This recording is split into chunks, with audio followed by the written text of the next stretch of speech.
이번 주말 7번째 에피소드를 앞두고 드디어 기다리던 스페셜 선공개가 업데이트되었습니다. 이번 선공개에서는 정연이를 경계하는 한기주의 모습이 펼쳐졌는데요.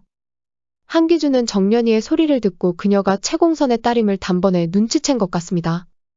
평소 그녀는 채공선에 대한 이야기를 간간히 하곤 했는데요. 하늘에서 내린 목소리의 천재 명창이라고 찬사를 아끼지 않았었죠. 그리고 채공선의 추월만정 레코드도 소장해놓고 감상하던 한기주. 나쁜 감정은 딱히 없어 보였는데 이번에 그녀의 민낯이 여실히 드러나고 말았습니다. 군줄역을 맡아 대본에도 없는 소리를 했던 정연이. 이를 보고 그녀가 채공선의 딸임을 알게 된 한기주는 영서에게 싹을 밟아놓으라는 조언을 해줍니다. 누구는 아무리 노력해도 가질 수 없는 목소리를 정연이와 채공선은 아무렇지 않게 타고났다는 한기주의 푸념. 이를 통해 우리는 한기주가 채공선을 질투하고 있었다는 사실을 유추해 볼 수 있습니다. 한기주는 채공선을 부를 때 공선이라는 친구한테나 쓸 법한 호칭을 썼습니다. 이건 그녀가 어릴 적 채공선과 함께 소리를 배웠다는 결정적인 근거일 수 있겠죠. 아마도 그녀 역시 과거에는 명창이 되겠다는 꿈을 안고 임진 선생의 밑에서 소리를 배웠을 가능성이 높습니다. 그녀의 동기생으로는 강소복도 있었겠죠. 강소복은 처음 채공선의 소리를 듣고 충격을 금치 못했는데요. 채공선의 타고난 목소리에 당연히 질투라는 감정을 느꼈을 겁니다. 하지만 그녀의 재능을 인정하고 좋은 친구가 되어주었던 것 같습니다. 반면 한기주는 채공선의 천재성을 시샘하고 미워했을 가능성이 높아 보이네요. 채공선의 추월만정을 들을 때는 천상의 목소리니 하면서 칭찬을 아끼지 않더니만 정연이가 나타나자 타고난 천재를 욕하는 그녀의 이중성. 그녀가 판소리를 그만두고 오페라로 전향한 이유가 어쩌면 채공선 때문일지도 모르겠습니다. 아무리 노력해도 채공선을 뛰어넘을 수 없다고 생각한 그녀가 다른 길로 도망쳐버린 것은 아니었을까요? 그래서였는지 한기주는 영서에게 하루라도 빨리 정연이를 밟아놓으라는 무서운 말을 합니다. 그녀가 이렇게까지 날선 반응을 보인 이유는 채공선 때문에 판소리를 그만두어야 했던 과거의 트라우마 때문이 아니었을까요? 가뜩이나 영서는 정연이의 재능에 민감한 상황입니다. 이런 때 엄마까지 정연이의 싹을 밟아놓으라는 소리나 하고 있으니 영서 입장에서는 심적 부담감이 엄청날 것 같네요. 영서가 주변에서 영재 소리를 듣고는 있지만 사실 그녀는 컴플렉스로 똘똘 뭉친 열등감 덩어리였습니다. 그녀에게는 항상 성골 중에 성골이라는 화려한 수식어가 따라붙었는데요. 이런 수식어는 오페라 스타인 엄마와 언니의 후광을 말해주고 있는 것 뿐이었죠. 누구의 딸, 누구의 여동생으로서 사람들 입에 오르내리는 자신이 너무나 싫었던 영서. 겨우 국극의 재미를 붙이고 엄마와 사람들에게 인정받을 날만을 손꼽아 기다렸던 영서는 첫 정기 공연 자명고에 대한 기대감이 남달랐습니다. 그런데 그 첫 무대에서 엄마는 자신이 아닌 정연이를 보고 있었던 것이죠. 여기서 영서의 질투심이 아주 제대로 폭발하고 마는 것 같습니다. 그런데 정작 질투의 대상인 정연이는 무대에서 쫓겨나고 말았죠. 한기주는 더 이상 기어오르지 못하게 싹을 밟아놓으라고 했지만 정연이는 이미 스스로 자멸해서 바닥까지 추락해버린 상태였습니다. 제 개인적인 추측으로는 무대에서 쫓겨난 정연이를 다시 끌어올려주는 게 영서라고 생각되네요. 영서는 이미 정연이를 어느 정도 인정하고 있었습니다. 그리고 무대에서 정정당당하게 겨루고 싶은 마음도 이미 한 차례 내비쳤었죠. 과거 정연이가 자명고 무대 오디션을 앞두고 나타나지 않자 영서가 창고에서 그녀를 구해내줍니다. 춘향전 무대에서도 소품을 망가뜨려 정연이를 골려주려던 초록이를 아주 엄하게 나무라는데요.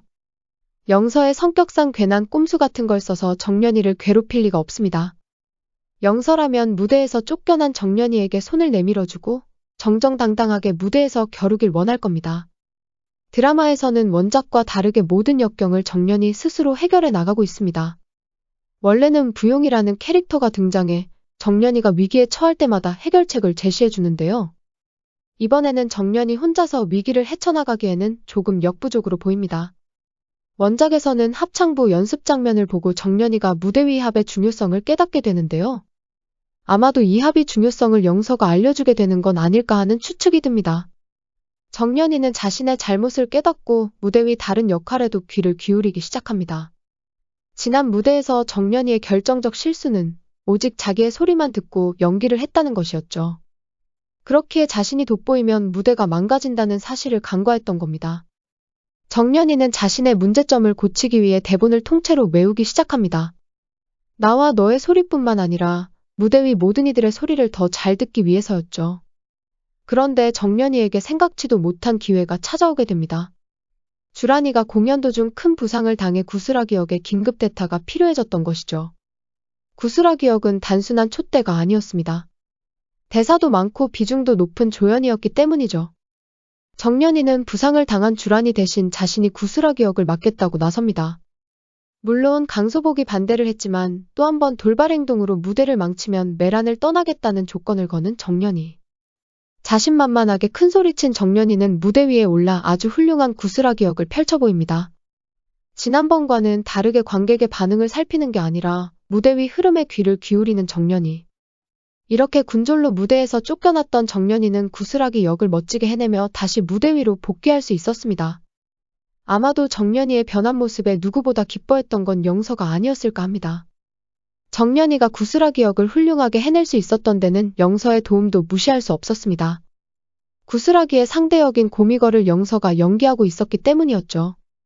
영서와 정연이는 춘향전에서 이미 한 차례 호흡을 맞춰본 경험이 있었습니다. 그렇기에 영서는 메란의 누구보다 정연이의 연기 스타일을 잘 알고 있었죠. 그런 영서가 엄마 한기주의 말을 듣고 정연이의 싹을 밟아 놓으려 했다면 정연이는 결코 제대로 된 연기를 해낼 수 없었을 겁니다.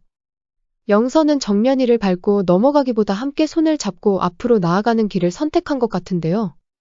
아이러니하게도 자명고 이후 정연이와 영서는 자신들의 인생에서 가장 큰 고비를 맛보게 됩니다.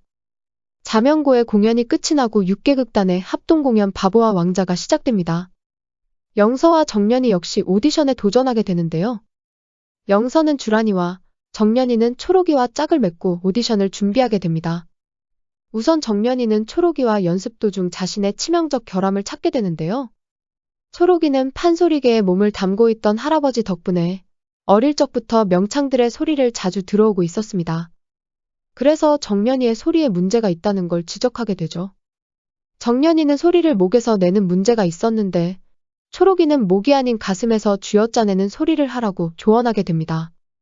초록이의 지적을 진지하게 받아들인 정연이는 그날부터 득음을 하기 위해 산에 올라가는데요. 어느 날부턴가 목에서는 피가 나오고 쇳소리가 나기 시작합니다. 이게 사실 정연이에게는 이미 예견된 운명이나 다름없었습니다.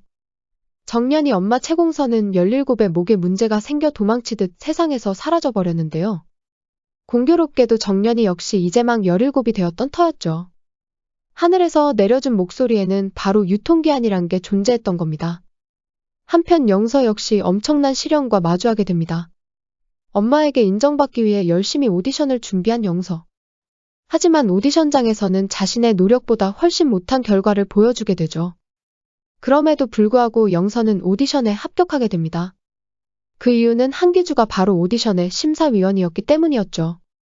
자존심 하나로 살아온 영서에게 고개도 들지 못할 정도의 모욕감이 찾아오게 됩니다. 과연 두 사람은 자신들의 인생 최대 고비를 어떻게 극복해 나갈지 이번 주말 이야기가 너무나 기다려지네요. 구독과 좋아요 부탁드립니다. 저에게 큰 힘이 됩니다.